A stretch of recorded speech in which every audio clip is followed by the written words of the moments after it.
Bismillahirrahmanirrahim. Assalamualaikum warahmatullahi wabarakatuh. Alhamdulillah Rabbil Alamin. Wassalatu wassalamu ala sayyidil mursalin wa alihi wa sahbihi ajma'in. Apa kabar semua? Mudah-mudahan kita senantiasa dalam lindungan Allah Subhanahu wa Ta'ala. Pada kajian kita hari ini kita akan membahas tentang syurutus salah, syarat-syarat salat, dan rujukan atau referensi yang kita gunakan dalam kajian kita ini adalah kitab Ibanatul Ahkam, syarah dari kitab Bulughul Maram. Yang pertama, hadis dari Nabi SAW. Rasulullah mengatakan, "Idza fasa ahadukum fis shalah falyansarif wal yatawadda wal yu'idis shalah." Artinya secara letterlik, Rasulullah mengatakan, "Idza fasa ahadukum fis shalah," apabila salah seorang di antara kamu membuang angin dalam salatnya, falyansarif, maka hendaklah dia berhenti dari salat itu, wal yatawadda, kemudian hendaklah dia berwudu, wal yu'idis shalah, kemudian ulanglah kembali salat yang dia lakukan tadi. Maka kemudian dari hadis Nabi SAW ini ada pemahaman atau fiqhul hadis yang dituliskan oleh ulama di dalam kitab Ibanatul Ahkam ini. Yang pertama, khurujur rih minad dubur naqidun lil wudu, bahwa keluarnya angin ketika salat dari dubur. Dubur itu adalah istilah untuk pembuangan dari arah belakang, sedangkan istilah untuk membuang sesuatu dari arah depan disebut dengan qubul. Dan dalam fikih seringkali disebut kedua-duanya ini, yaitu qubul dan dubur ini, dengan sabilain. Nah, maka kata ulama, keluarnya angin dari dubur itu naqidun lil wudu, dapat membatalkan wudu. Dan kemudian wa yuqasu ala dzalika kullu ma kharaja minas sabilain, dan dikiaskan terhadap segala sesuatu yang keluar dari dua jalan tadi.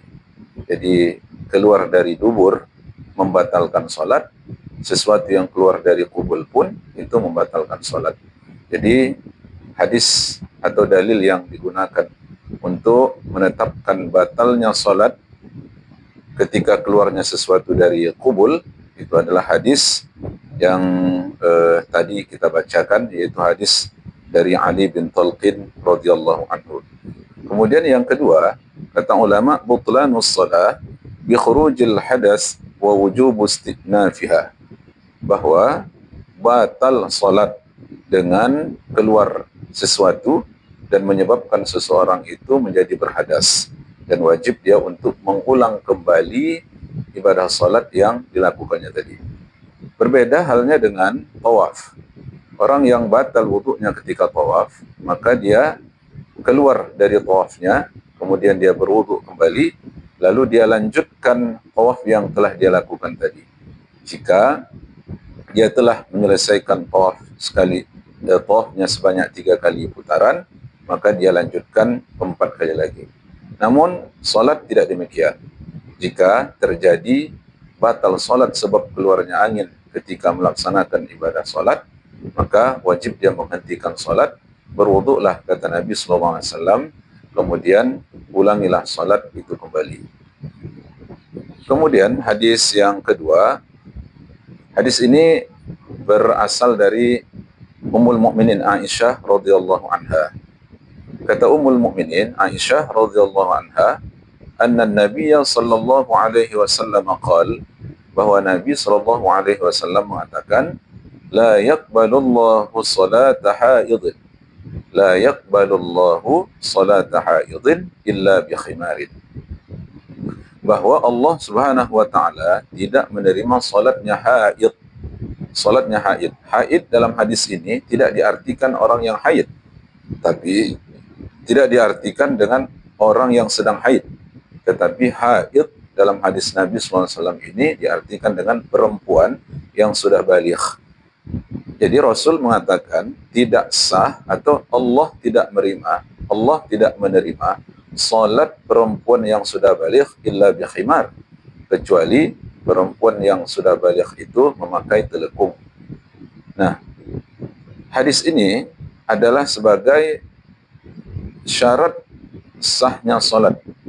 Jadi orang yang akan melakukan salat, maka dia harus menutup auratnya terlebih dahulu. Maka ulama kemudian mengeluarkan beberapa pemahaman berkaitan dengan hadis yang tadi kita bacakan. Yang pertama, yajibu 'alal mar'ah, wajib hukumnya bagi seorang perempuan. Ya, tentunya perempuan yang dimaksud pada penjelasan ini adalah perempuan yang sudah baligh tadi, satru ra'siha, menutup kepalanya, wa unuqiha, berikut dengan tengkuknya. Oleh karenanya maka tidak cukup hanya sekedar menutup kepala saja, tapi dia harus menutupnya sampai pada tengkuknya. Karena tengkuk juga adalah bagian dari aurat yang harus dia tutup. Wa nahwiha, dan juga seumpama itu, mimma yaqa'u 'alaihil khimar halas shalah. Jadi telekung yang dipakai oleh perempuan ketika melaksanakan ibadah salat, maka dia harus terjulur sampai kepada batas badan, sampai kepada batas yang terletak padanya khimar atau telekung tersebut. Kemudian yang kedua, at-taswiyah bainal hurrah wal ama fil aurah. Ini menunjukkan bahwa di dalam salat ada kesamaan antara aurat perempuan yang merdeka dengan perempuan yang budak. Perempuan budak dan perempuan merdeka di dalam salat itu auratnya sama. Li'umumi dzalikal haid, apa sebab? Dasarnya adalah karena hadis Nabi tadi menyebutkan haid. Jadi kata-kata haid itu sifatnya umum. Maka dia masuk pada perempuan yang merdeka, juga masuk di dalamnya perempuan yang haid, perempuan yang budak, hamba sahaya. Kemudian yang ketiga, farraqal jumhur bainal aurataini. Tapi jumhur ulama kemudian membagi atau membedakan antara aurat perempuan yang merdeka dengan aurat perempuan hamba sahaya. Faja'alu auratal amah, lalu kemudian ulama menetapkan bahwa auratnya perempuan budak ma baina surratiha wa rukbataha karrajuli, ma baina surratiha wa rukbatiha. Jadi ulama mengatakan, jumhur ulama menetapkan bahwa aurat perempuan hamba sahaya adalah ma baina surratiha wa rukbatiha, yaitu antara pusatnya dan lututnya. Karrajuli, sama seperti laki-laki. Ini pendapat jumhur ulama. Walaupun begitu, ada juga ulama mengatakan tidak ada beda antara aurat perempuan merdeka dengan aurat perempuan hamba sahaya atau budak. Kita dalam hal perbedaan pendapat ulama dalam persoalan fikih, maka di sana ada kelapangan bagi kita untuk mensikapinya. Oleh karena itu maka kemudian dalam hal ini dibolehkan bagi kita untuk memilih di antara dua pendapat tersebut, meskipun jumhur itu adalah kebanyakan para ulama menetapkan bahwa auratnya perempuan budak itu sama seperti aurat laki-laki, yaitu dari pusat sampai kemudian lutut atau antara pusat dengan lututnya. Kemudian hadis yang ketiga, la yusalli ahadukum fi sawbil wahid laisa ala atikihi minhu syai'un. Dan ini hadis adalah hadis riwayat Abi Hurairah. Rasulullah SAW mengatakan, tidaklah boleh salah seorang di antara kamu salat memakai satu pakaian. Seperti seorang laki-laki yang salat memakai sarung saja, tanpa ada pakaian lain yang menyertai pada badannya atau tubuhnya.